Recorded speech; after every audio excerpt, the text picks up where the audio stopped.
How does Adriamycin work?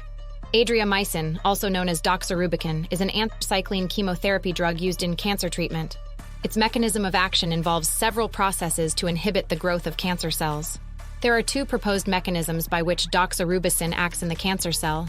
The first proposed mechanism of Adriamycin is intercalation into DNA and disruption of topoisomerase-II-mediated DNA repair. The second mechanism of Adriamycin is generation of free radicals, which damages cellular membranes, DNA, and proteins. Adriamycin intercalates into the DNA of the cancer cell. This means it inserts itself between the DNA base pairs, disrupting the DNA structure. By intercalating into DNA, Adriamycin interferes with the normal processes of DNA replication and RNA synthesis.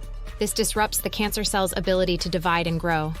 Adriamycin can also produce free radicals as a byproduct during its metabolic breakdown.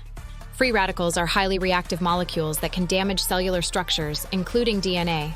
Adriamycin inhibits the action of an enzyme called topoisomerase-II, which is involved in DNA replication and repair. This inhibition leads to the accumulation of DNA strand breaks and further disrupts cancer cell function. The cumulative effects of DNA intercalation, inhibition of DNA-RNA synthesis, generation of free radicals, and topoisomerase-II inhibition contribute to cellular toxicity and induce apoptosis, programmed cell death, in the cancer cells. Adriamycin is used to treat various types of cancers, including breast cancer, leukemia, and lymphomas. However, it can also have side effects on normal cells, leading to potential toxicity.